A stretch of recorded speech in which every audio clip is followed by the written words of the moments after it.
And welcome to Contemporary Moral Issues. I'm Professor Borrowdale, and here we are in week 10. We're going to finish up going over the study guide, and then our second hour we'll have at least one student presentation.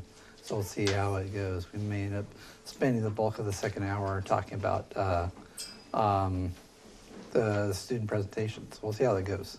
And then on Thursday, I'll have the remaining student presentations. So honor students, you gotta be ready on Thursday. So have your paper doesn't have to be in its final form, but make sure you have a presentation of 10 to 15 minutes. They may end up being a little shorter, but at least we could do, we have 3 presentations. We got or 5 presentations at 15 minutes with some time for switching out and questions. So no more than 15 minutes, and we'll have 5 of those on Thursday.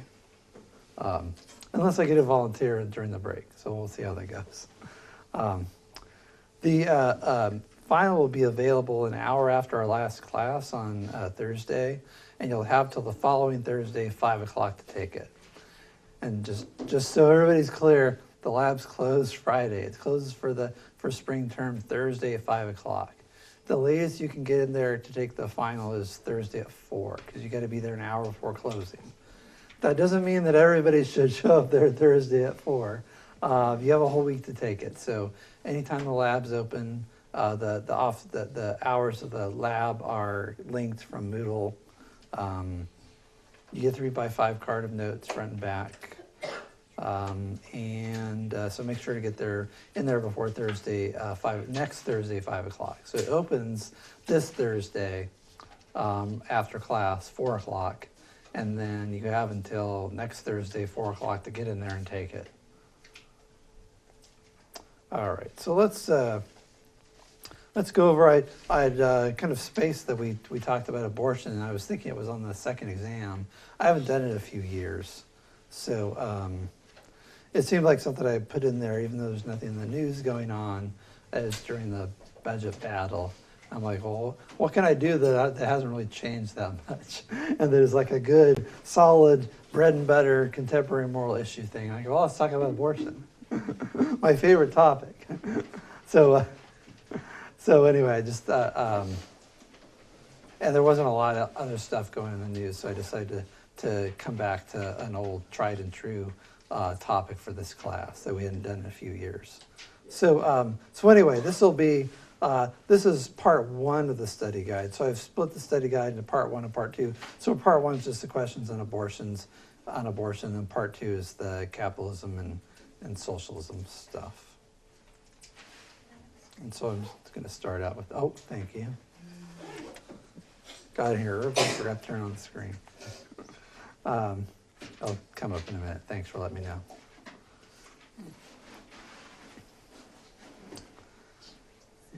I'll be up soon. So anything else in the final? So, same deal as the exams. The final's not comprehensive. It'll only cover the things on the study guide.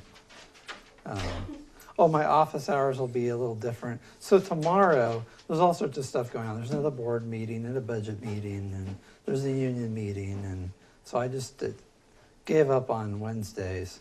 And so I had my office hours. I sent an announcement. I have my office hours today at 11. I'll have office hours again today at 3.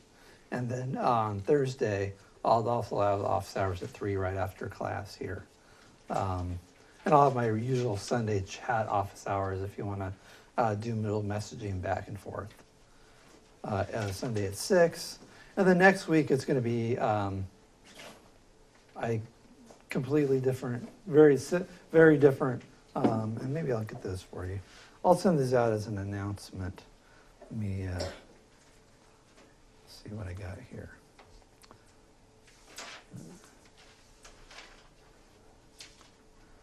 I think I put it in here.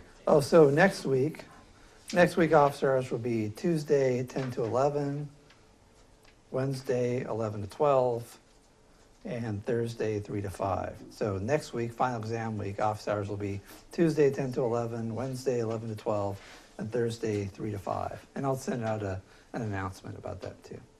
So abortion. On what question does Don Marquis say the question of the morality of abortion stands or falls? That's an awkwardly stated question with the word question twice. Let me see if I can make this bigger so you can actually look at this follow along. Jumbo size. Here we go. So he says it's the moral status of the fetus. Is the fetus the sort of being that it's wrong to kill? So, and he says, look, if a fetus isn't a being that it's seriously wrong to kill with the right to life, then no justification for abortion is needed. You could, have an abortion because you don't want to gain weight, because you want to go on a European vacation, because you're not ready to have kids yet, because you made a mistake, because you got drunk and had sex with somebody and forgot to use protection, right? It doesn't matter why or you want an abortion. It's like a morally neutral. It'd be like, having a tumor removed, or like going in and having any other kind of medical procedure, right? If the fetus doesn't have a right to life, if it's not a human being, if it's not a potential person, if it doesn't have any moral qualities that surround it at all, then you don't need a reason for an abortion anymore than you need a reason for an appendectomy or to have your tonsils out, right? Then he says, on the other hand, if a fetus is the sort of being whose life is seriously wrong to end, then it seems that almost no justification of abortion will suffice.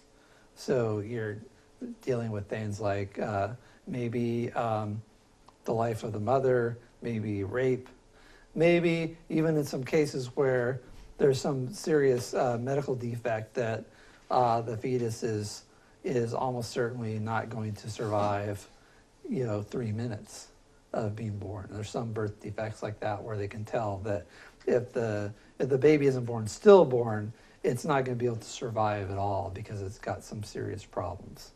In that case, you might say, well, maybe you could think about it as being like euthanasia, the same way you put down a pet that has some serious disease and is suffering. But if you're saying, well, I don't want to drop out of college, or I would face social stigma as a single mother, those seem like they would be morally insufficient if a fetus has a right to life. So what's wrong with killing a fully grown human being? This is the thing that philosophers will do. They'll say, look, you have a philosophical question, and you have arguments on either side. And you're trying to figure out, well, what do I say about this case? And I have maybe not arguments is the wrong word. I have intuitions or feelings, where on the one hand I feel like a woman should be able to do whatever she wants with her own body, and it seems like she should be able to have an abortion. On the other hand, I feel like it's wrong to kill babies. So what do, right? So I figure out, okay, well, what's wrong with killing a grown human being? And if I can figure out what's wrong with murder of a grown human being, maybe I can see whether those same features apply to a fetus, right? So he says, well, what's wrong with killing a grown human being? Well, grown human being is a person with a future. And if a person has a worthwhile future, killing that person is wrong because it deprives them of that future. So you're taking away something from that person. You're taking away everything from that person. So, and this, it sort of helps you understand, and somebody in the forums that was talking about, well, what if, it's an unwanted child, right? So they grow up, their parents are going to resent them. Maybe they're better off dead. Right? So maybe it would be better if this kid was never born. And this idea that they're going to be a burden on society and so on. So if you start thinking in those terms, you think, well, could you kill a grown human being on that basis, right? Could you take a person, could you euthanize your own children, right? Could you say, well, my children are a burden on me, they're a financial burden, they're a burden on the state, they're costing a lot of money, they're kind of screwed up because I'm like a single mom on drugs, one of them's got a handicap, was on drugs because when they're born. The other one's got fetal alcohol syndrome. They both require special ed teachers to help them out. So they're costing the government a lot of money. They're making my life miserable. I'd like to be able to euthanize them. It seems like that most people would recoil in horror, think that's a horrible idea. That would be morally wrong to do that. But then the question is, well, what if it's a newborn baby? And then is there that much difference between a newborn baby and a baby in the third trimester? And then, well, what about third trimester and second trimester? And then the idea is you look at the qualities of the act in these different circumstances and try to find similarities so that the rightness or wrongness goes across from one case to the other. So if you can come up with a clear case where you say, okay, this is definitely wrong, like killing innocent children because they're inconvenient to their parents and to society and to the state is wrong. And then the question is, does that same feature apply to a human being in its early stage of development in vitro? So Marquis says, what's wrong with killing a person is you're depriving them of a worthwhile future. And he says that same feature is also present in abortion, because a fetus is a human being. Fetus is just, it's a kind of a medicalized term used, technical medical term used for baby. Like when you get pregnant and you get pregnant on purpose, and maybe you feel a kick of the being growing inside you, you don't say, oh, I heard my fetus kick, right? People only refer to it as a fetus when they want to get an abortion, right? So it's a Latin term for a baby. It's a medical term. And so fetus is a term for, somewhat developed. So you start as a zygote, and then or start a zygote and you become an embryo, and you become a fetus. But it's just, the fetus is just a Latin term that means baby. So the idea is that everyone started out as a zygote, and everyone started out as a fetus. When you're a fetus, you're a human being, because you have human genetic code. You have a unique genetic code, the same one you have now, unique DNA. You might have a different sex than your mother, right? So it may be, if you're a man, you're a different sex. So it's clearly not part of the woman's body. It's a separate, distinct biological human being inside the mother, that's not yet a person. So what's a person? So a person is a being with rational self-consciousness.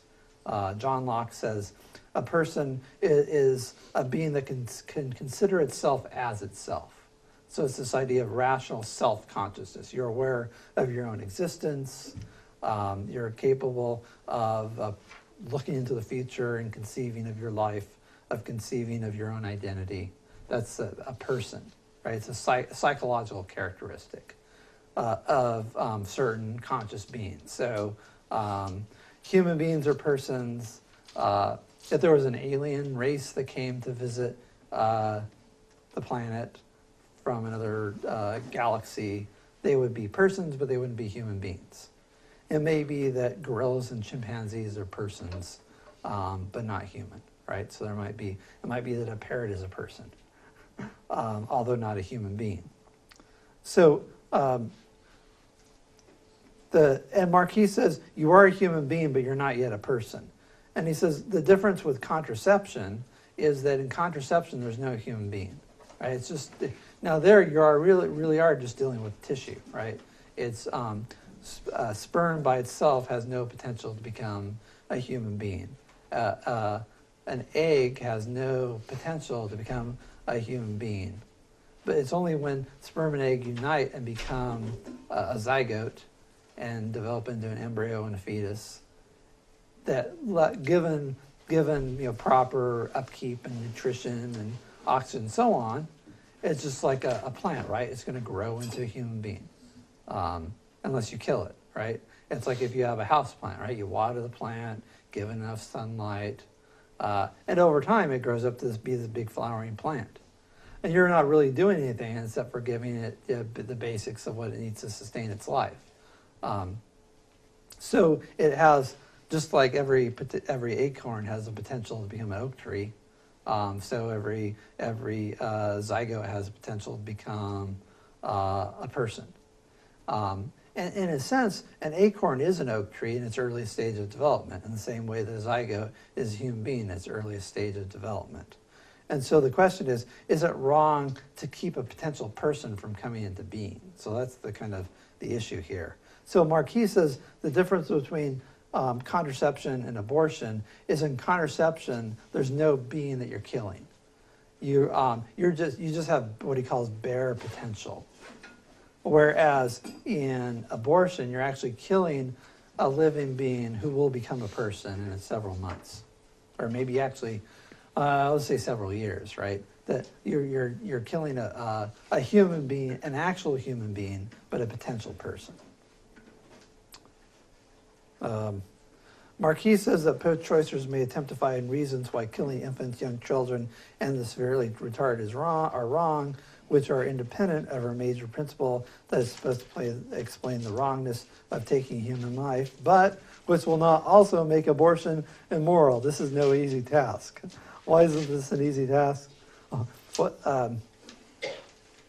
Maybe because the sentence is so long. This is let's try to deconstruct this sentence. So you get the pro-choice person wants to say, killing babies outside the womb is wrong, killing babies inside the womb is A-okay.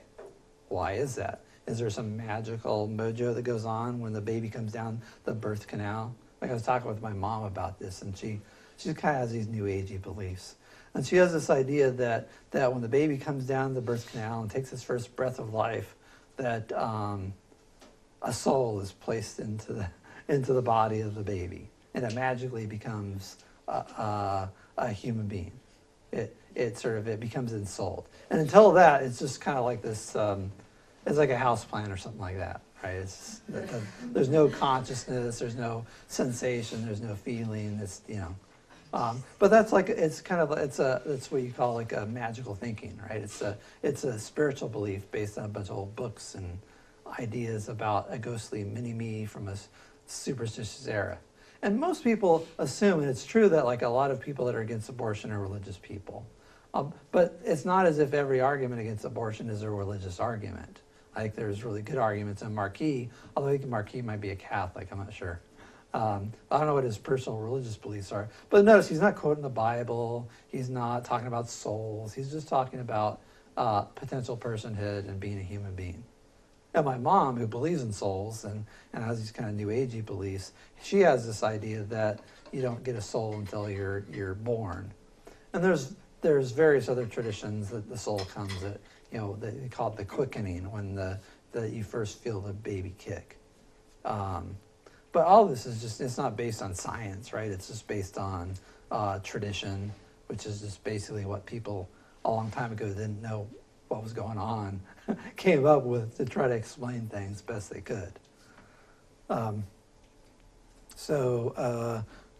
The pro-choicer may try to find reasons why killing infants, young children, and severely retarded is wrong, independent of her principle, which is supposed to explain the wrongs of taking human life, but also doesn't make abortion immoral.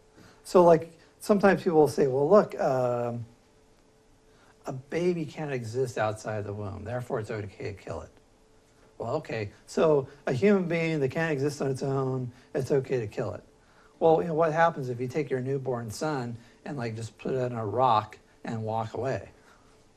Well, it's going to die. It'll die of exposure. Might be eaten by wild animals, right? People used to do this when they'd have like a baby born with a club foot or something. That's what happened with the Oedipus and Oedipus Rex.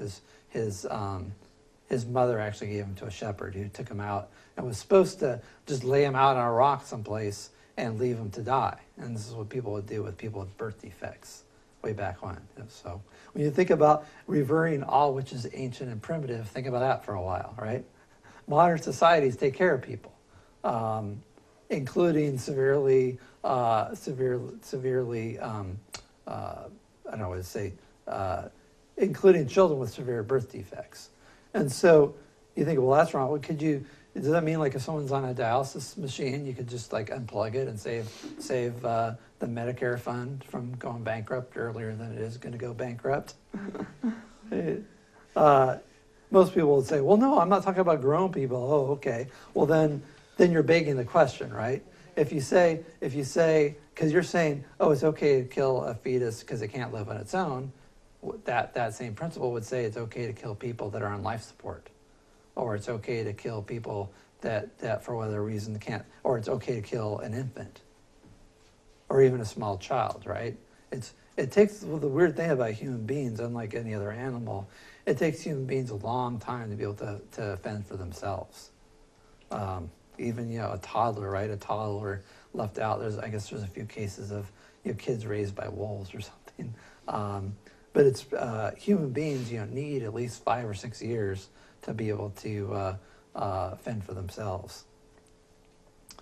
So this is the problem the pro-choicer has, is to try to say, well, they're not part of the human community, right? They can't be seen or heard. Well, what about like some homeless person living in an alley, right? Or you think about somebody living on a desert island. Could you kill them if you came across them? And then you talk about like, well, it's not, it doesn't have rational self-consciousness or something. And then you could say, well, what if you have a profoundly retarded child? Would euthanasia be okay? So that's the problem for the pro-choicer, to try to explain that.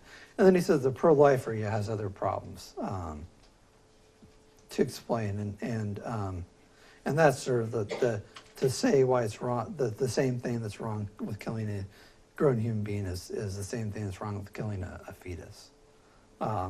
Anyway, the problem is that any criteria based on these psychological characteristics is going to apply to a lot of other human beings you don't want it to apply to, right?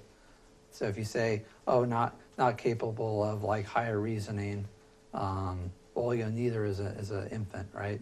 Neither is a severely retarded child. Not unable to live on its own. Not part of the human community, incapable of forming moral principles, right? There's lots of things that people say, drain on society, right? Takes up social resources, and a lot of those things will apply to the handicapped or small children, but most people would say it's wrong to euthanize the handicapped or to pull the plug on like old people and or a person on dialysis or something like that. Okay, and then the Marquis actually says for the pro-lifer, the idea is to say why these biological characteristics matter. So for the pro-choicer, it's saying why do the psychological aspects matter? Why does rational self-consciousness matter? And then how do you justify killing fetuses but not grown human beings of certain kinds? And then for the pro-lifer, they have to say, well, why does the biological characteristics matter? Why does it matter that the fetus has 2 arms and 2 legs and a head? Why does it matter that that the fetus has a beating heart? Like is the anti-abortion bumper sticker. Abortion stops a beating heart, right? So the idea is, why does that matter from a moral point of view? And Marquis gives this argument in terms of the fact that it's because it's a human being, and the fact that it has this shape and is similar to us is because it's a human being, and that human life has worth, and it has worth because it's a vehicle for human personhood. And so what's relevant about a human being is that it's a potential person, and to take human life is to prevent that potential person from enjoying a worthwhile life. And he thinks that's the same thing that's wrong with killing somebody when they're 20, when they have their whole life ahead of themselves. And if you think about it, it makes sense that the idea of that killing someone deprives them of his future, and that's what's wrong with it, fits in with this idea that when someone dies really young, people see it as really tragic. Whereas maybe if you have a relative that were in their 90s and they die peacefully in their sleep, it doesn't seem so bad, because it seems like, well, they had a full life. And so the potential that was left of that life was very small. The violinist example. So this is Judith Jarvis Thompson. Gives this famous example of the violinist. And the argument is you're kidnapped by the Society of Music Lovers. You're hooked up to a concert violinist who's one of the greatest in the world, and you're kept prisoner. And you have something in your body that's necessary to keep him alive, and then you're going to be hooked up to him for 9 months, right? So this is supposed to be analogous to having an unwanted pregnancy. Then the question is it morally permissible for you to escape, knowing that it will result in the violinist's death? And what Thompson says is that your right to autonomy, to self-determination, trumps the violinist's right to life. That even though it would be sad and you would be sympathetic to the violinist's plight, you would say, well, I'm sorry this is going to lead to your death, but I have my own life to live, and my life takes precedence over yours. And she thinks it would be morally permissible for you to unhook yourself and to escape, even knowing that it will kill this guy. How is the argument weak? And somebody brought this up in class, which is that this really seems to assume that you're just walking down the street and you're kidnapped by the Society of Music Lovers and you didn't do anything to get yourself in this predicament. Whereas most people with an unwanted pregnancy, typically, I mean, the percentages engage in unprotected sex and are using abortion as after-the-fact birth control. Now, there are some cases where somebody's, you have contraceptive failure. It's a small percentage of the cases, like in the single digits. Sometimes there's rape involved, and that's also like even fewer of the single digits. But you look at rape and contraceptive failure, they're very, very small as far as the total number of cases. I think together less than 5%. So this argument really seems to only fit with those cases where you've done nothing to put yourself in that predicament.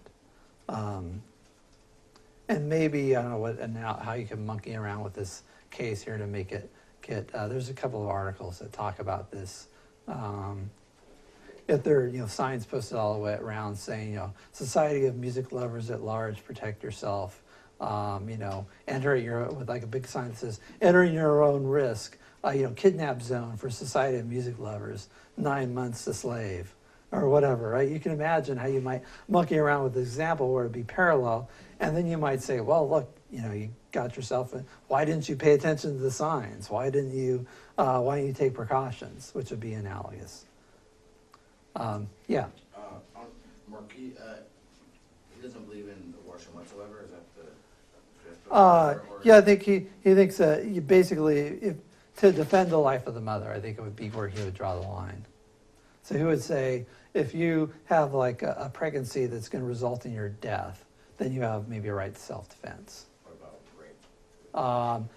I'm not sure. He doesn't say. So his argument is he's like laying out a big, broad principle that says you have to come up with a really morally weighted reason to override the general principle that it's wrong to kill a fetus. But he doesn't give any details about why in that particular paper.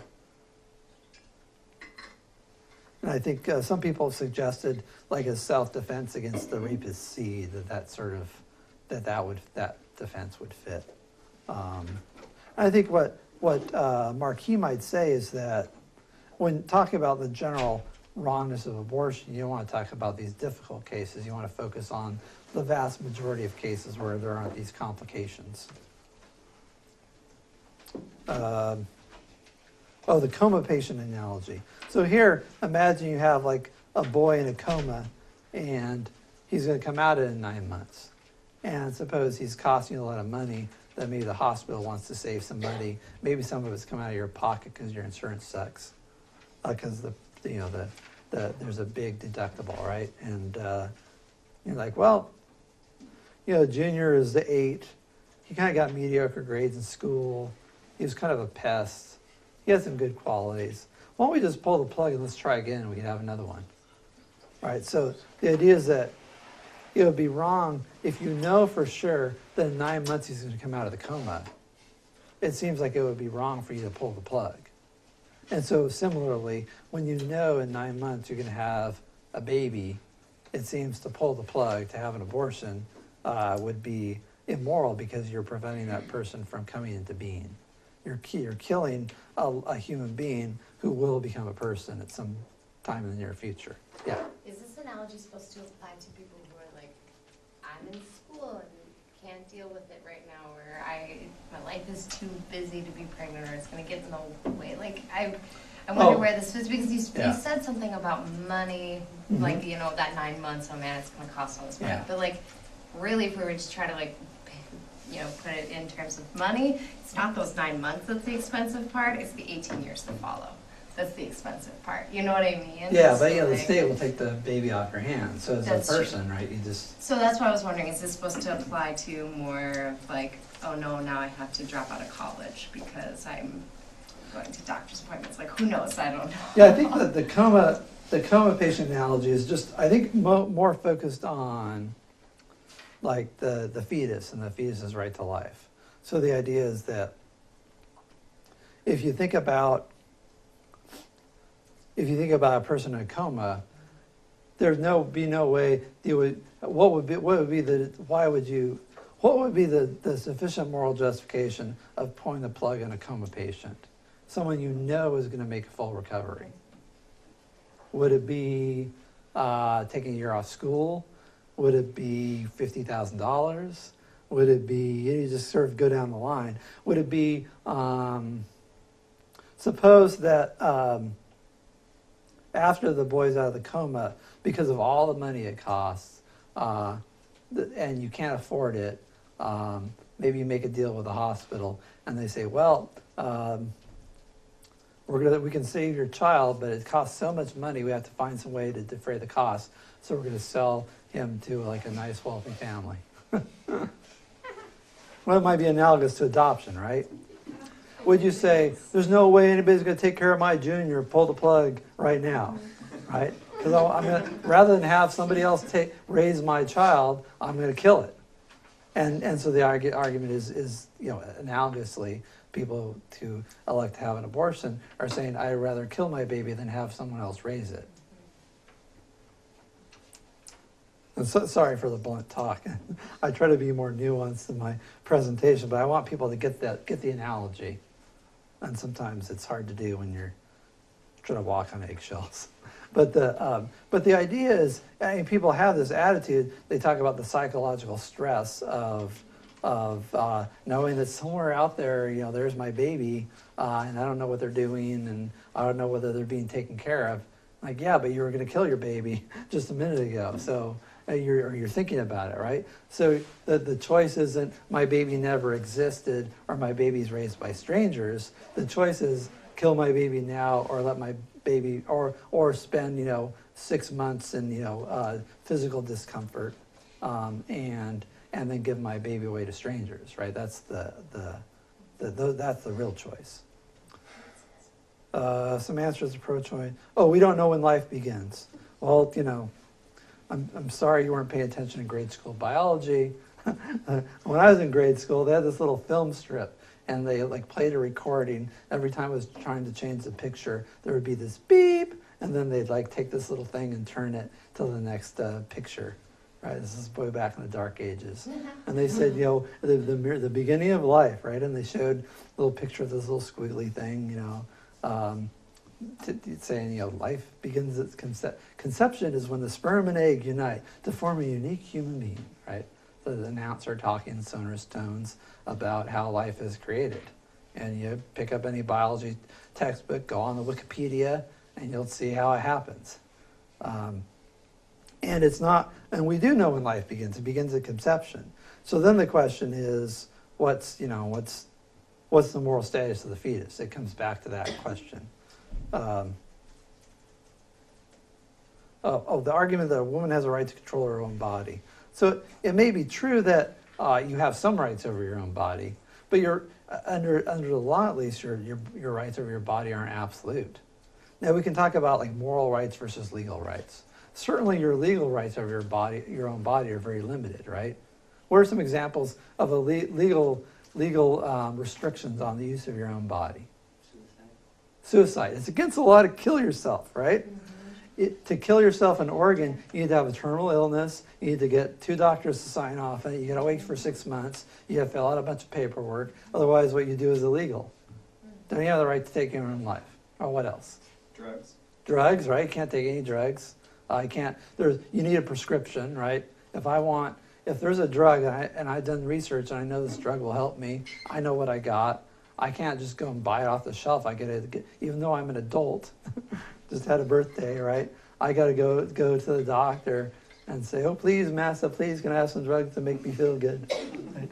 And then if he thinks that the drugs will help me, if he agrees with me, then I might get what I need. If I get upset that he doesn't give me what I want and go to another doctor and see if he'll help me out, I might be sent up the river for doctor shopping. Or if I'm like in intractable pain, if I go looking around for someone who's going to give me some pills to help my pain, I'll I might be sent out for the drugs again, right? So I can't put whatever I want in my own body. I need a prescription for some drugs. Other drugs, pretty much it's impossible to take. They're illegal. Suicide, prostitution, right? Except for a few counties in Nevada, selling your body on the street, a man or a woman, is illegal.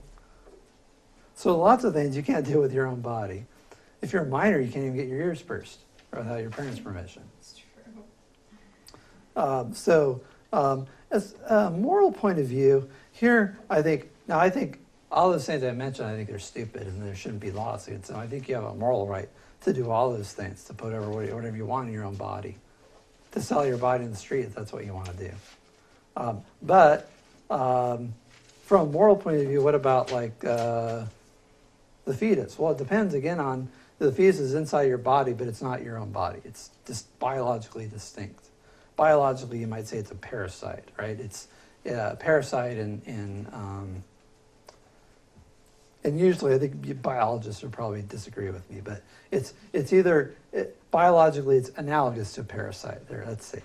So a parasite is a biological being which takes resources from the host organism but doesn't do anything for it in return. And I think by and large there might be some benefits of being pregnant. I think there have been some like studies on cancer or some breast cancer or something. If you've had kids, you're less likely to get it. Something like that. But by and large, the fetus takes resources from the woman's body and it doesn't do anything beneficial, right? So there is a biologically distinct being. So then it comes back to the question is, do you have a right over a being living inside your own body? And there, people go either way, right? But the question really seems to come down to the moral status of the fetus. But it doesn't seem like automatically you have a right over your own body. What if, here's a good example. What if you like stole some jewelry and you like swallowed it, or hit it up some bodily orifice or something like that? You say you have $10,000 worth of jewelry in some bodily cavity, or maybe in a plastic bag hanging down in your stomach, and you say, I have an absolute right to my own body, officer. There's stolen jewelry up there and you can't get it, right? So I mean, these arguments, they sound good, but you think about them in other contexts, and you're like, no, I don't think you have a right to that. If it's stolen goods, it doesn't matter whether it's inside your body or outside your body. And the same thing with like killing, say, a 7-month-old, 3rd trimester baby. Doesn't matter whether it's inside the womb or outside the womb, and maybe premature birth, right? You can't say, oh, it's only 7 months. I'm going to euthanize this baby because it's outside the womb. If it were inside the womb, and you can't say, well, that's the right way. So you can't say, well, if inside the womb it's 7 months, then I can kill it. But if it's outside, then it has a right to life because it's a baby. It's mad because it's still a 7-month-old baby, whether it's premature birth or whether it's a 7-month-old fetus. It's the same organism, right? So, but people have these different intuitions based on cultural things, and I think other emotional things. Okay, where are we at? So, objection to unwanted children and quality of life arguments. So there, like, it comes back to suicide, maybe. You know, I mean, even though you're supposed to get permission from the state to kill yourself, and I'd say, you know, if you're depressed and stuff, go see a therapist, because suicide is typically it's a permanent solution to a temporary problem. But if your life really is not worth living, you know, you can always kill yourself, right?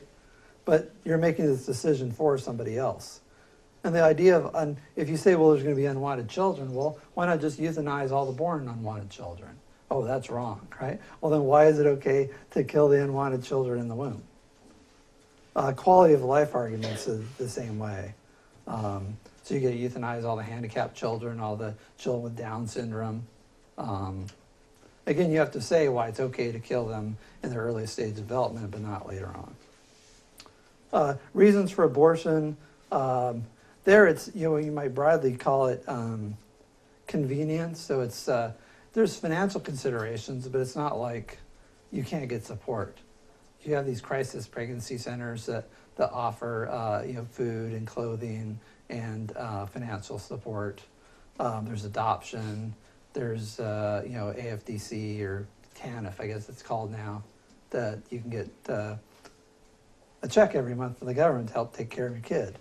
And there's like a long laundry list of programs to help you with housing, transportation, lots of charities. So it's not like you're going to starve to death or your baby's going to starve to death. You might not be living as well as if you hadn't had a child. But is that, you know, degrees of affluence, is that enough to justify it? So most of the reasons are think of that survey. Can't afford to have a child right now. What was it? Trying to think. Already have too many children. I can't remember what the top ones were. Can't afford to have a child right now, and maybe I should look at this. Broadly, they're what I would describe as convenience. Let me see if I can count this up. This is a little bit of an old study. I don't think things have changed much. Wants to postpone childbearing, 25%. Wants no more children, 7.98% say. Can't afford a baby, 21%. Having child will disrupt education, 10%. 10.8%. Call it 11. Has relationship problem with partner or does not want pregnancy. Right? Too young. Parents or others object to pregnancy, like maybe the parents are pressuring them to have an abortion. Risk to maternal health, 2.8%. Risk to fetal health, 3.3%. Other, 2.1%. Looks like the rape's not even showing up here, this survey.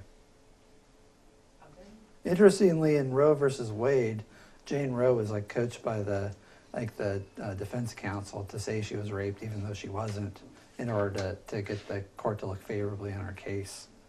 So sometimes you can imagine there'd be a huge incentive for people to say that they were raped in order to get an abortion before it was made legal.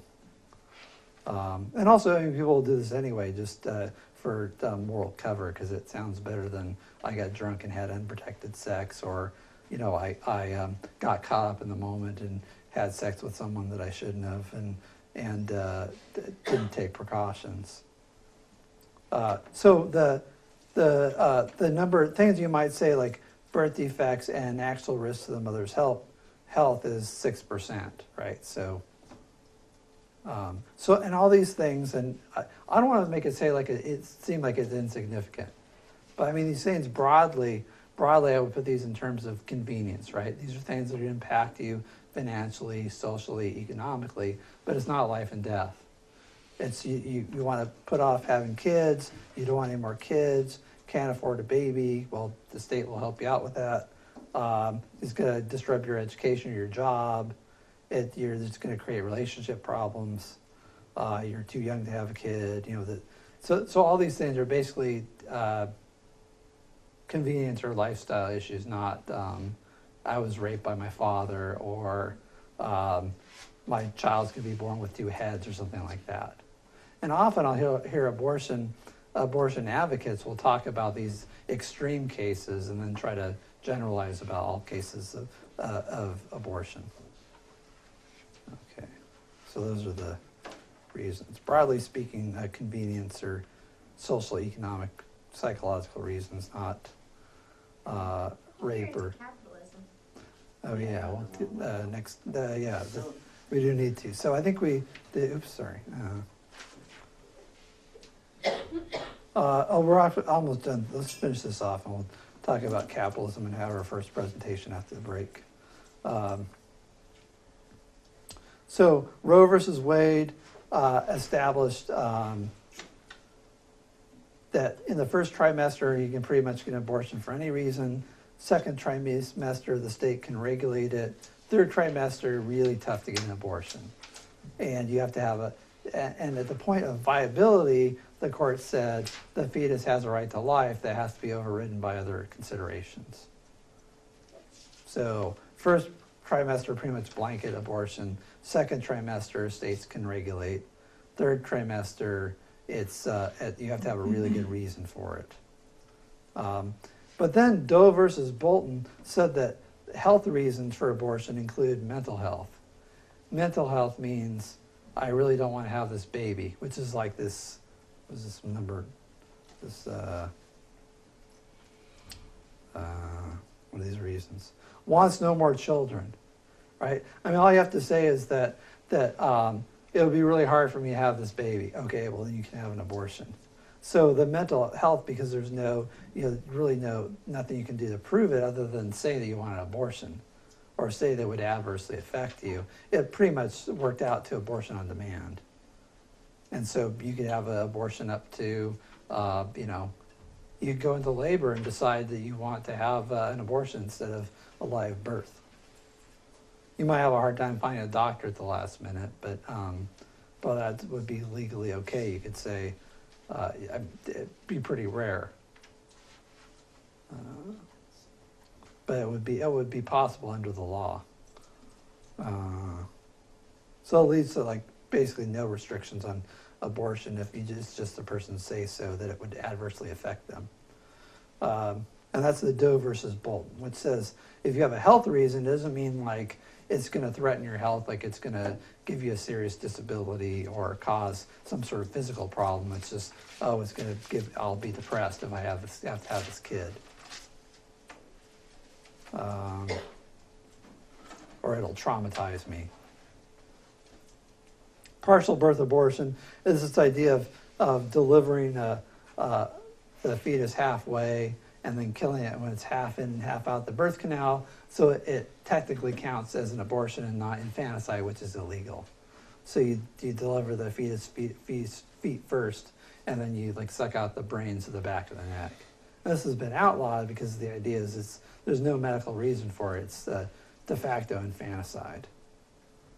The bubble laws. So it's interesting that certain groups are kind of given free rein, and other groups are stigmatized and persecuted by the government. And this certainly was the case with the pro-life groups that had these bubble laws that applied to them and no other protest group, saying that there's basically this invisible bubble around anybody who would go into an abortion clinic, such that you can approach them with a pamphlet or a sign, or talk to them at all about whether they should have an abortion or not, which is covered by the First Amendment.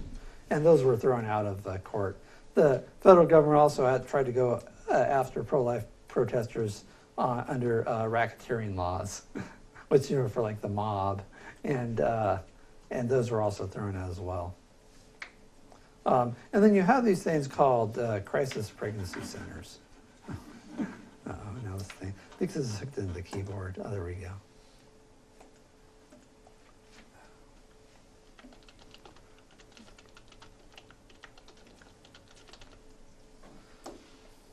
Type crisis pregnancy center, Eugene.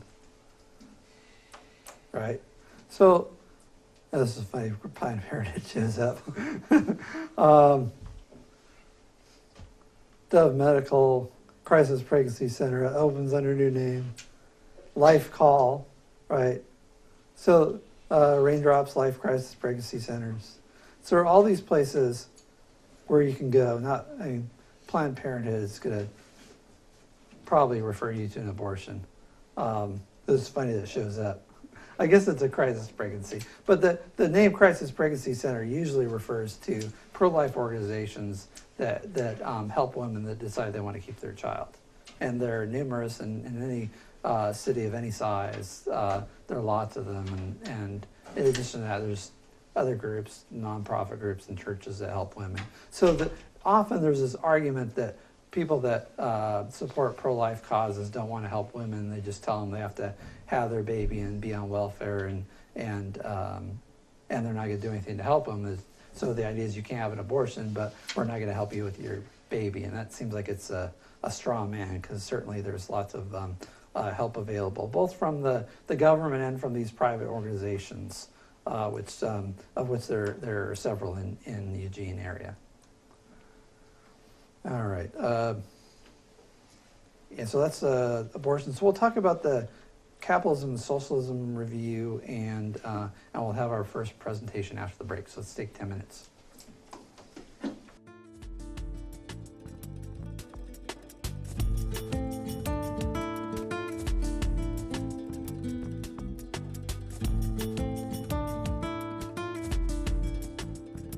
So why don't you just introduce yourself to the class, introduce your topic. Hi everyone, my name is Jesus Arvaez.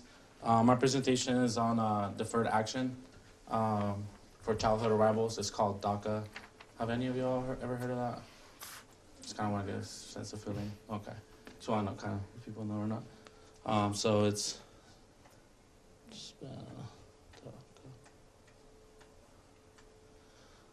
so this is an executive order that President Obama implemented in 2012 in the middle of the summer. It was basically an executive order to save, it was about 1.2 million undocumented youth who were brought here as kids. When you apply for this deferred action for childhood arrivals, you have to go through a lot of different steps to basically receive a work permit and a social security number. You have to go through federal background checks, pay $365 fees to immigration, and then it basically, what it does, it gives a temporary legal status to these youth for 2 years. Once the 2 years are up, they have to renew it again, and they have to do the whole process again. So you have to, again, do another background check, make sure they haven't committed any crimes or anything like that. For them to basically get approved through the background check, they can have no felonies, 0 felonies on the record. They can have 3 misdemeanors, but it depends what the misdemeanors are as well.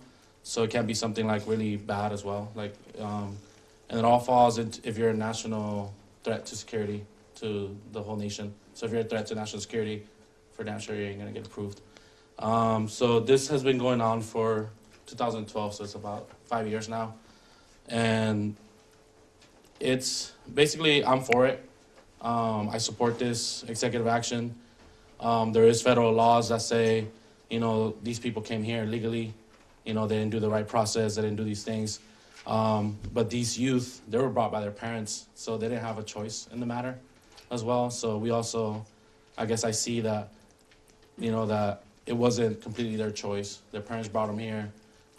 There's a reason for that too. They want a better life. They want to get higher education. They wanted to do better than the parents did.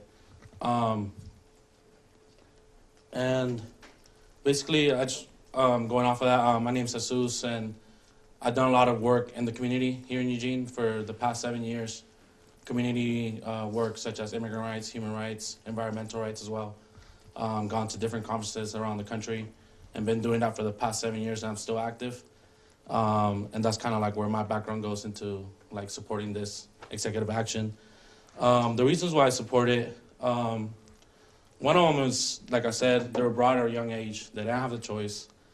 So in reality, are we to blame them for coming to a country they don't know?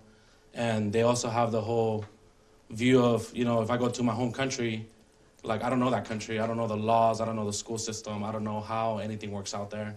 And they've been living here for, some of them 15, 20 years, some of them even more, 30 years.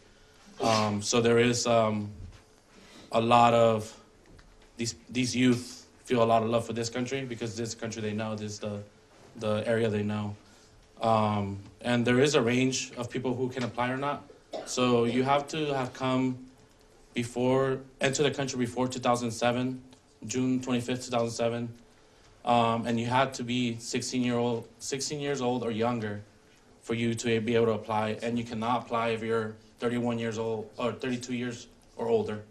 So they're like, once you're 32, and even though you did enter the country before 2007 and you were under 16, you cannot apply. Like, it doesn't apply to you anymore. If you applied before when you were 31, then you could keep renewing it. But it also comes into the whole federal background check and everything. You also have to have high school diploma or a GED. So that's another thing that falls into the whole requirements of the program. And so that's one of my reasons why I support it, because they came here at a young age. This is their home. They consider this country their home. The second one is that they also contribute taxes. And through my research that I've done, they contribute about $2 billion in taxes per state. I know that the research I was doing is the state of California, Texas, Illinois, and I think Florida, and I think there's another one that I'm missing. Their tax revenue comes a lot off of these youth because they have a lot of them, depending population-wise, especially border states. So they've been paying their taxes, doing their dues, and trying to do everything the way that supposedly the whole legal system is supposed to go. I also know about, they paying these taxes also go not into just like, state tax. It goes to Social Security for other people, Medicare, medicine, all these things that we use in this country that other people are using as well. So it doesn't just go, oh, they're paying the taxes and that's it. No, like all these taxes are coming into good for everybody. It's helping everybody. And through my research too is that if they were to be deported, each state would lose billions of dollars and dropping, rates, dropping economy in each state, which is bad. Like if we think about it, it's really bad. Like, why would we want that? I guess, why would I want that? I guess that's my view on it. And the third reason is that we already invested. A lot of these youth, when they apply, they have to be 16 years old already for them to start the process of applying. So we already invested, if they were young kids when they were brought here, we already invested up to their 16 years old of high school, schooling. So if we were to deport them, we're losing on the future outcome of they will provide, which will be either jobs, more taxes, revenue, future projects that they might have, college admissions that they will pay.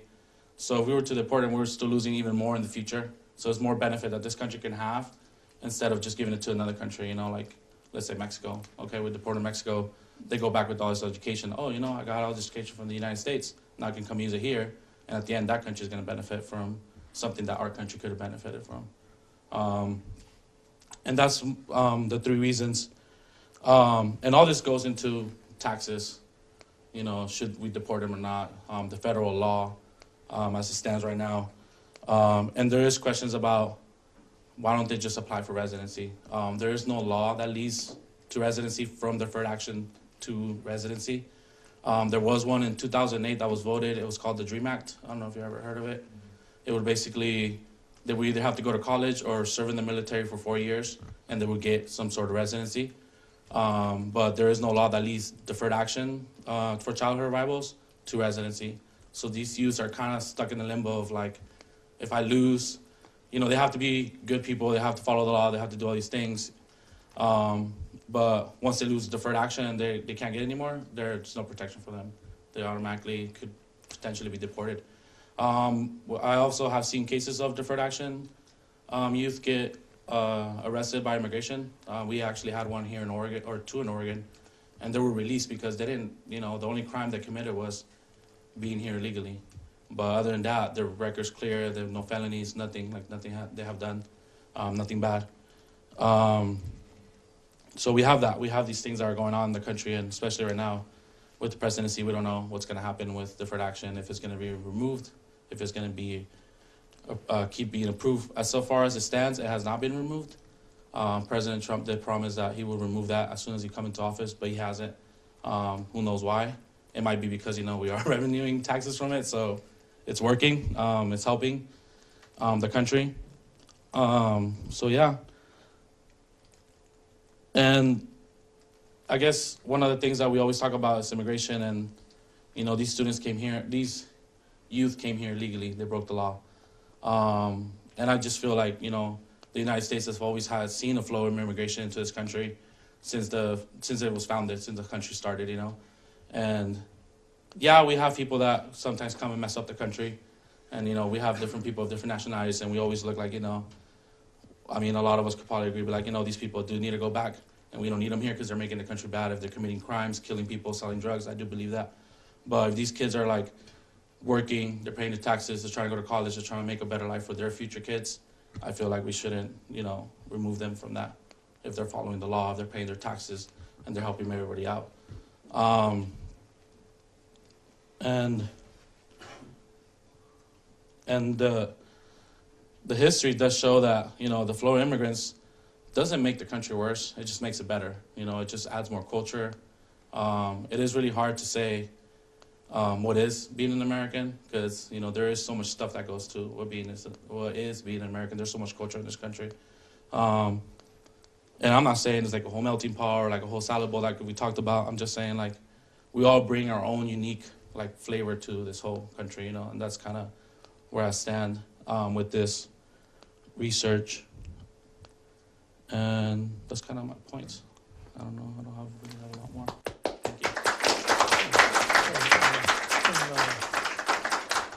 Questions from the class? Yeah. Did you say they had to wait until they were 16, or they had to do it before they were 16? Yeah, wait till they're 16. Oh, okay. Yeah. So even the youth that are 15 and under, they're still at risk of getting deported because they don't have protection. Yes? So what about all the people after 2007? What happens to them? There is no protection. Yeah, Obama tried to implement the DACA Plus and also DAPA, which was to protect anybody that came into the country before 2010, so it was going to protect even more. And also it was going to protect parents of citizens. So if the parents have kids who are citizens, they would get a work permit, all these different things, but it didn't go through. I think it was Texas and a few other states who filed and said that it was unconstitutional. And the Supreme Court, it actually went all the way to the Supreme Court, but it was a tie vote, so it was never really decided, and it hasn't been decided if it's unconstitutional or not, from what I know. That's what I know. Yeah. And I forgot to add, too, that when they get DACA, they not only get a work permit and a social security number, but they also, depending on the state they live in, they are also able to get a license to drive, meaning they contribute more money into insurance, all these different things. There is certain states that do not allow that. They just say, you know what, we don't respect DACA, you can't get your license. So, yeah, kind of they're lost. Other questions? I think I'll just leave it there to make sure we have time for reviews. Thank you very much. All right, thank you. Thank you, everyone.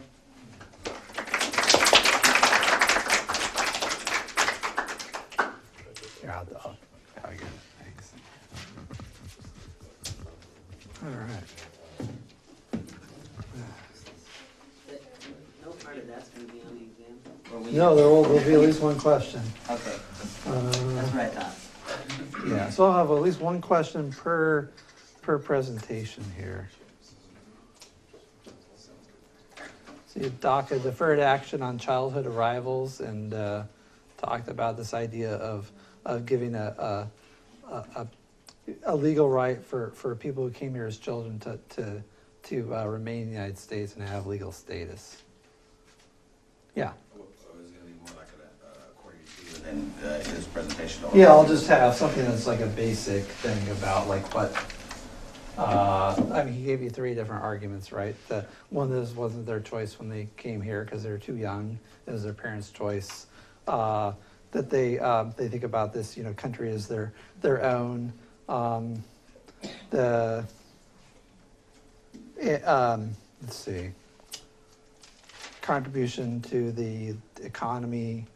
We've already invested in these kids in terms of giving them public education as children, so we've already, put out the lion's share of money towards them. So why send them back to another country that they don't even know?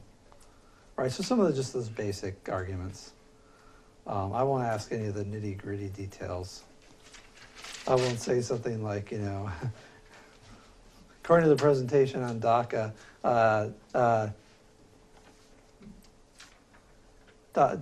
people who qualify for DACA contribute, A, $1 billion to each state, B, $2 billion. So I won't ask any particulars. The DREAM Act was to would have given a path to citizenship for people under DACA, and I think some other people as well. I think that's it. All right. Let's review here. So just to be clear, everybody else, we have 5 more honors presentations. You all are up on Thursday. And I'll probably have about no more than 15 minutes per presentation to allow time for questions. All right. I kind of get a few of these things. I'm not sure what we got here. Got 25 minutes. The housing boom and bust. I might hit these kind of fast at the beginning to maybe hit some ones that I wouldn't talk about much in class. So there was a housing bubble, and it was caused, according to the instructor, as it'll be pitched in the exam, it was caused by government housing policy, not the free market, not too much risk taking, not excess capitalism. It's caused by government housing policy. And the housing policy was to go to banks and tell them, you better make these loans to these poor, largely minority borrowers with questionable credit worthiness. And so there's the stick is the carrot of the stick. So the stick is you better do it, otherwise we won't okay your mergers and acquisitions. Otherwise we might fine you for housing discrimination, right? So and by the way, if you do this, we will underwrite all the loans. And of course, if you're in a bank, you're in the business of making loans. If the government says, if this person that you're kind of, it looks kind of sketchy and you're not sure whether they're going to default on the loan or not, and the government says, hey, we'll come in and take care of it if they default, you're like, all right, it's like, a no risk loan, right? And you make money as a loan officer, you make money from each loan that you make. So this created a housing bubble where you had all these people that couldn't afford houses moving into them and being subsidized by the federal government, bad credit, no job, on public assistance, buying houses way beyond their means. And then just, walking away from the loans. And as soon as this sort of worked its way in and people started defaulting on these loans, the whole thing collapsed. And then you had insurance. Yeah, go ahead. Yeah, so I'm curious, with these regulations, at what point could a bank or someone giving out a loan say, I don't want to give this loan to you based on this or this, because it just kind of sounds like they were forced to give loans to everyone, regardless. So, was there any regulation, or are you saying they had to give loans to everyone? Because I don't think that would be true. So there's the rules are kind of loosey-goosey, right? But if you turn somebody down, and they're from a depressed area, and they're of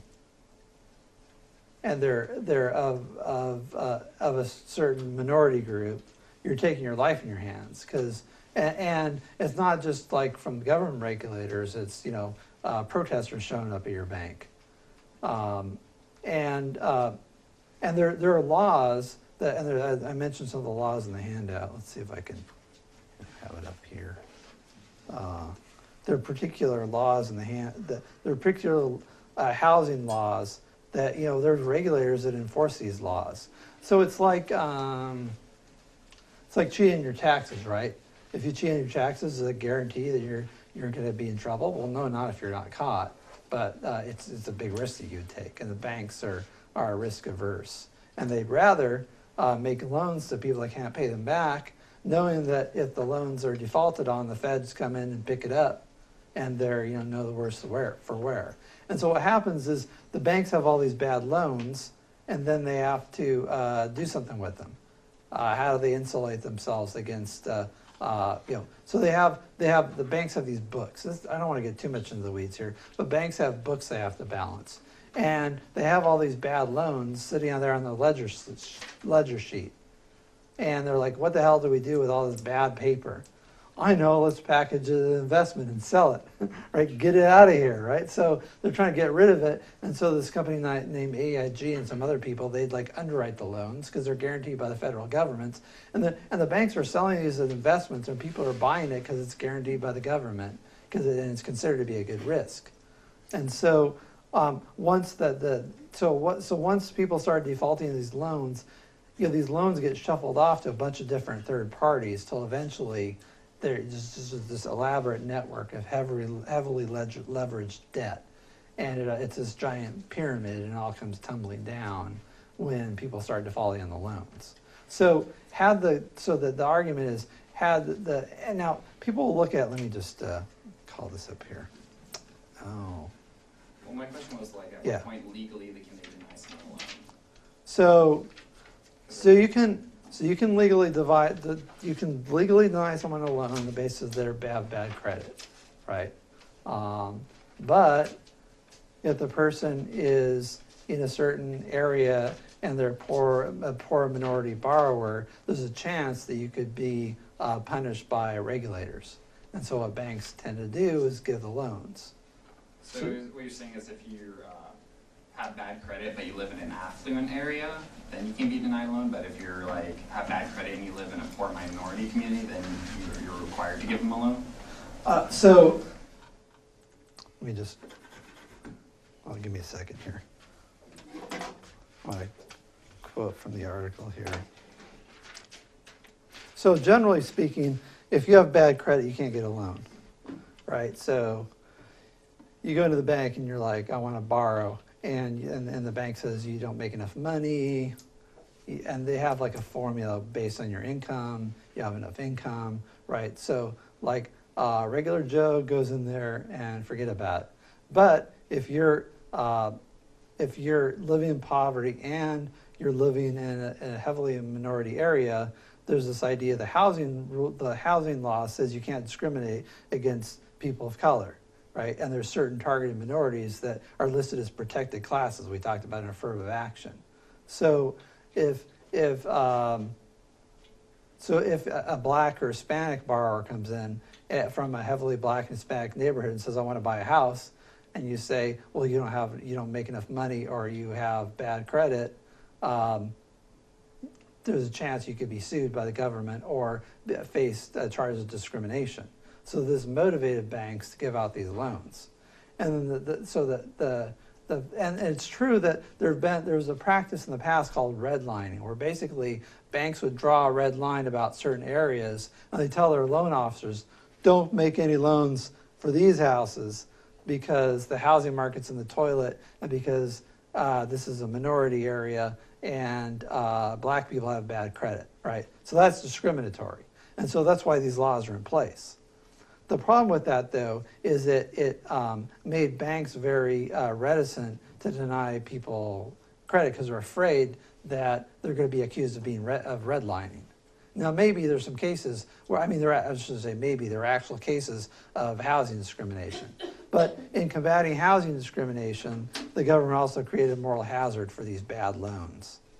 So I don't know if that answers the question. The majority of the subprime loans that caused the crash were Yeah. from minority communities because of affirmative action. Like, what percentage was minority loans because of affirmative action? So I'm wondering if that caused the whole collapse from just minority communities.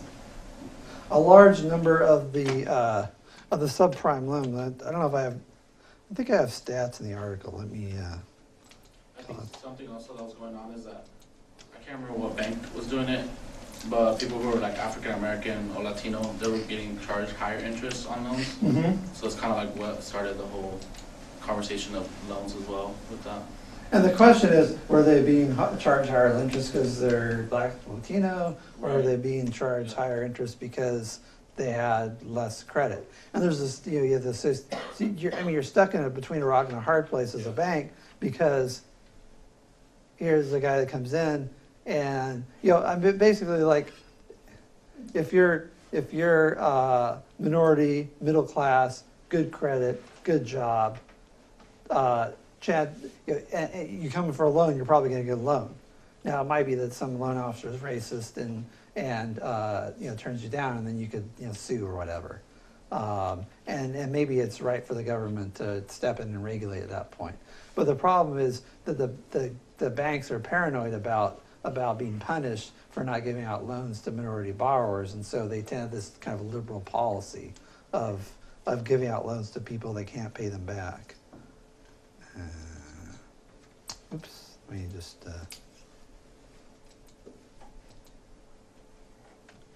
Maybe I should go back to the middle course. Here we go.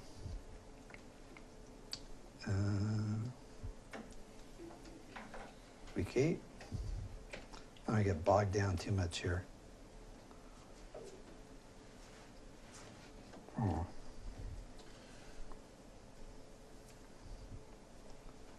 Oh, it's in the reading.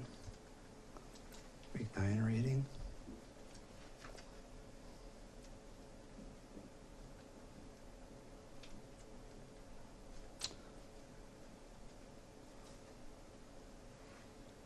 Week 8 reading. Sorry. All right. Week 8 reading. Here we go. That's what I'm looking for. Oh, it's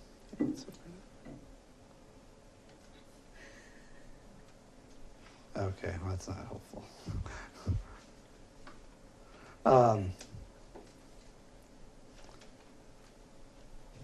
And so they had these loans largely made to poor minority borrowers. Now, some of the borrowers were poor and not minority. Some of them were, but you didn't get a disproportionate number of loans made to minority borrowers who had great credit and great job.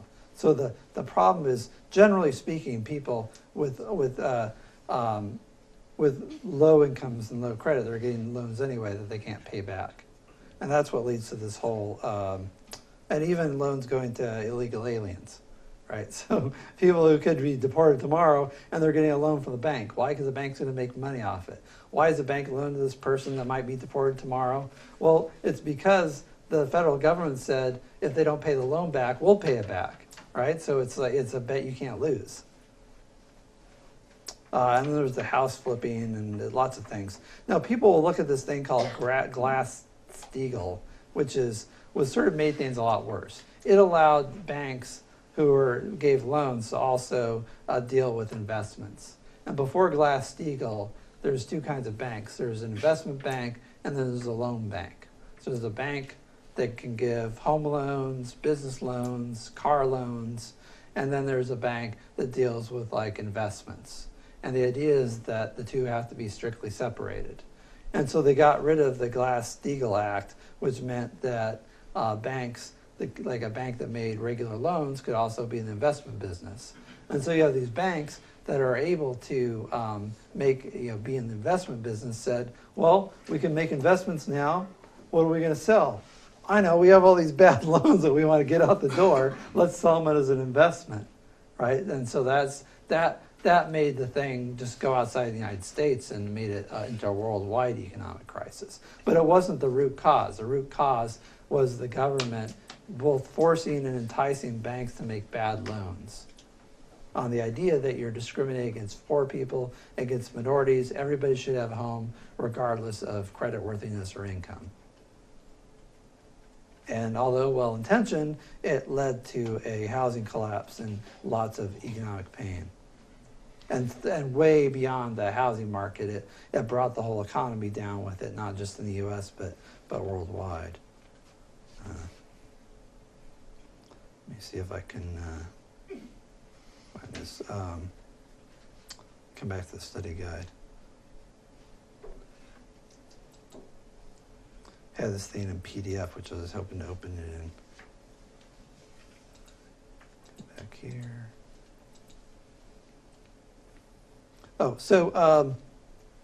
why is it bad to blame greed on Wall Street or unbridled capitalism or speculators?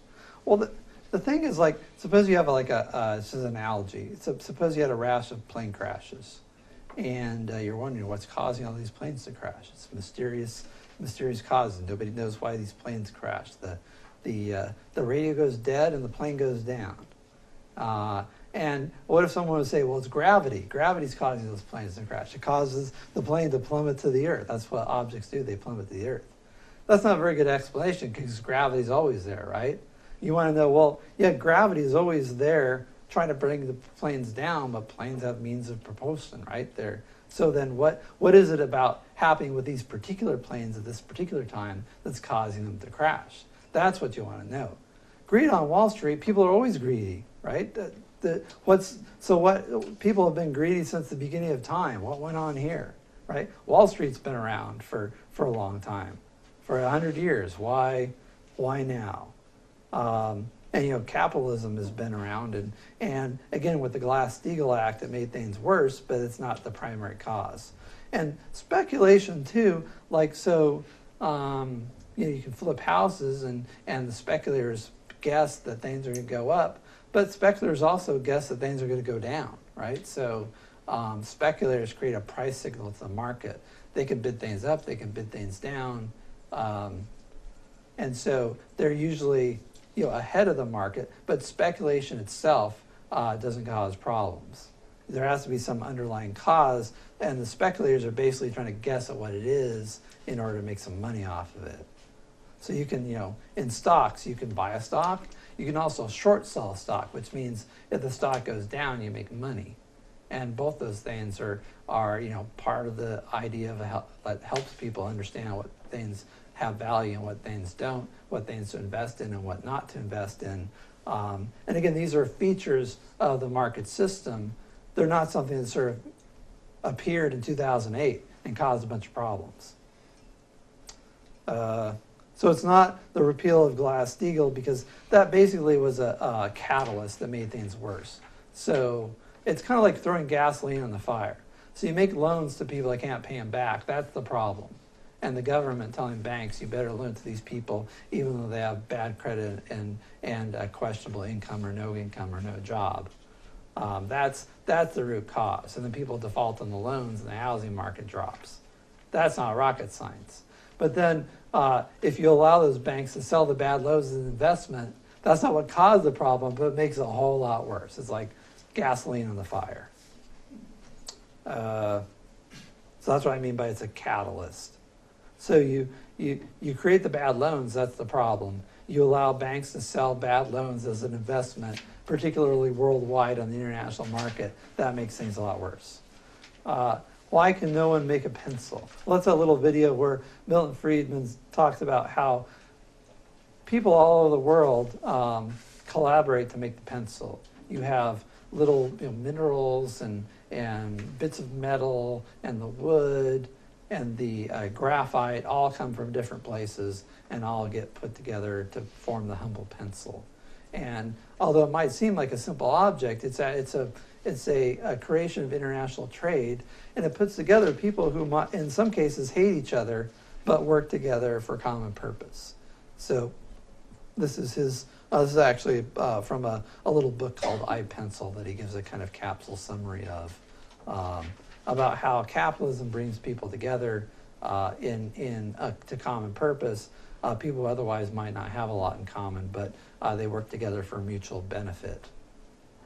And so that's what it's supposed to illustrate, that capitalism brings people together for mutual benefit. The Penn and Teller video about wealth distribution. So that's they have the pie, and Penn, the big guy, keeps on eating the pie, and sorry, I got this. Yeah, Penn keeps on eating the pie, and Teller keeps on trying to get some, and he can't get any. Pretty soon the pie is gone, and then Penn says, "Well, let's go over to Bill Gates' house. I hear he has pie." And the joke there is about redistribution. You have this pie, and basically what he keeps on saying, he says, "I'm not taking pie from you. I'm giving pie to me." And scarf.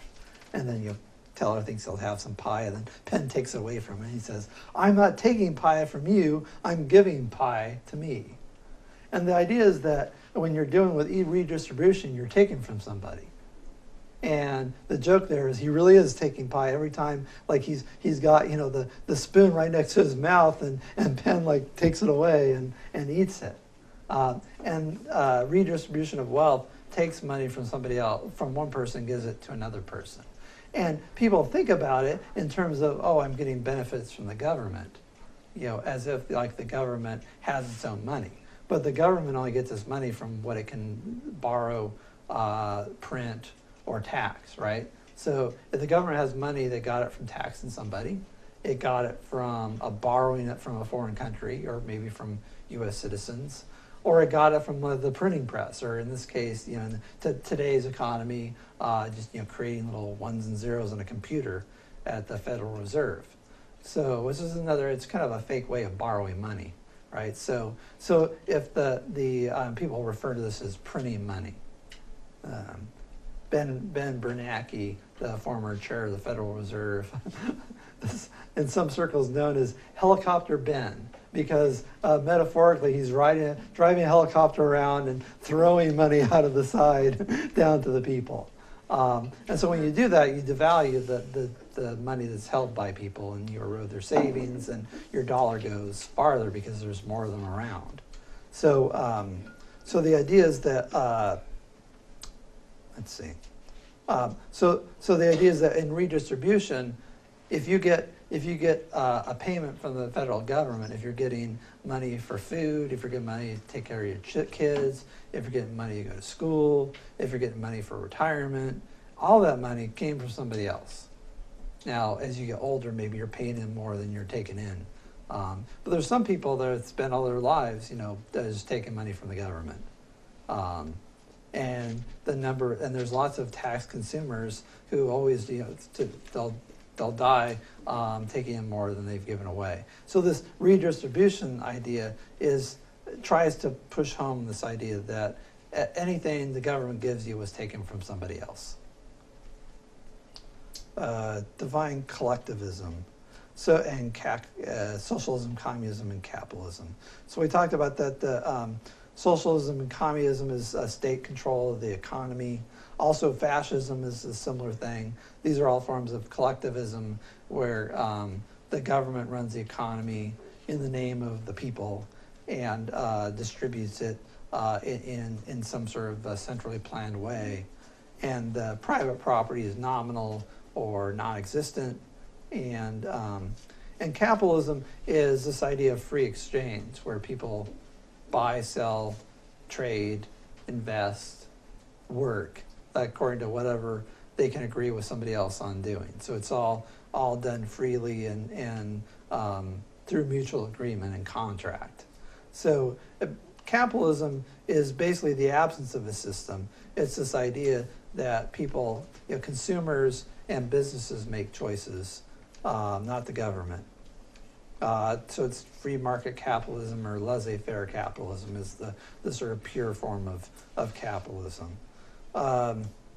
Steve Forbes says this idea that collectivism works was given credence by the stock market collapse in the 20s and then Roosevelt's programs in the 30s that a lot of people mistakenly think brought the country back from the brink.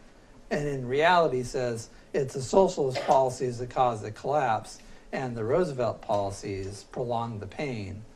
And he talks about in the early 20s under, I think, Coolidge, there was a little mini depression, but instead of trying the massive stimulus and bailout, the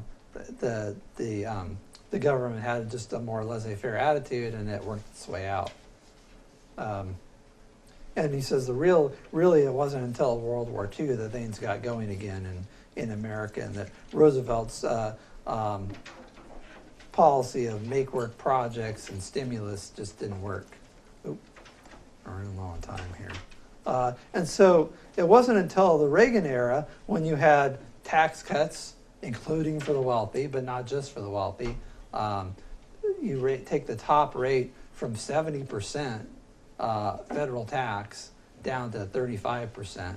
and the economy boomed, and tax revenues doubled to the Treasury. So you have you have the tax cut for people on the top, and you also cut people down the line.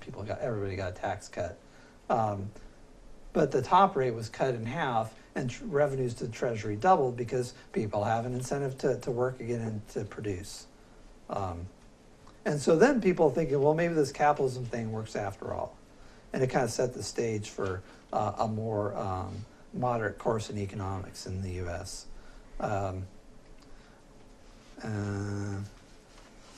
So he says, Forbes says that capitalism is not exploitative. It's something that's done for mutual benefit. And let's see if I can.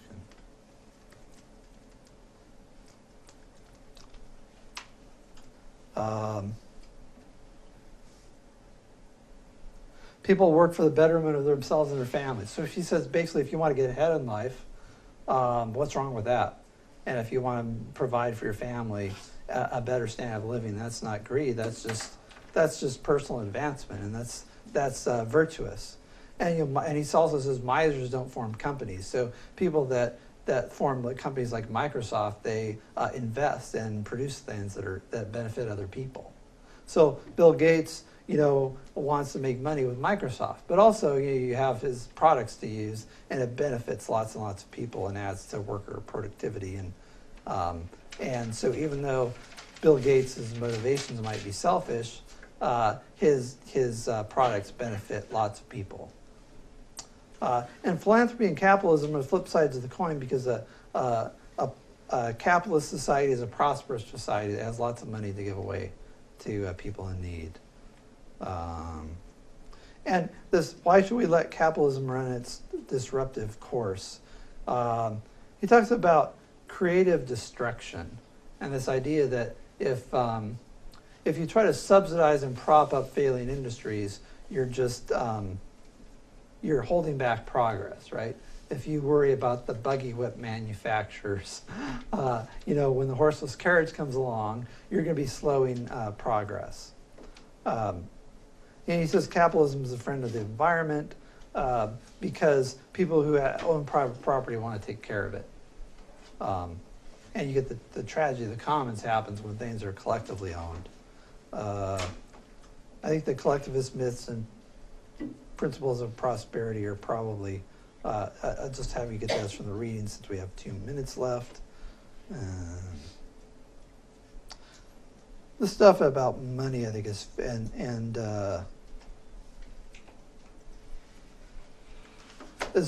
stuff about money is fairly straightforward. This is from the What is Money part of the Capitalism Socialism handout. Drop marks. Let's see what I want to hit at the end here.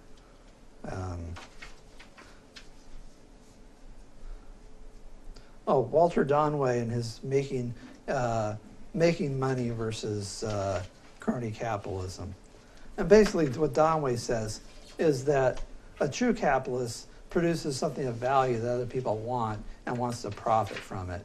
The crony capitalist, aka the phony capitalist, is looking to get preferential treatment from the government to screw his competitors and make money through his pull in Washington, making money through subsidies and through uncompetitive practices based on an uneven playing field he creates with his buddies and the regulators and his political cronies and politicians that he bribes with campaign contributions.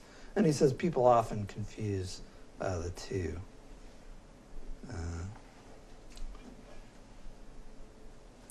The sovereign debt crisis. That in Europe, sovereign debt is national debt. So all these countries are leveraged to the hilt. They're deeply in debt because of their bloated welfare states and low socialist production. They're anemic economies, and they have no way to pay it back. And that's what that Clark and Daw video is about. And that just shows that the fruits of a more socialist system is dealing with an anemic economy, low productivity, and lots of debt. So that's all we have time for. We'll have presentations on Thursday, and the exam will open an hour after class.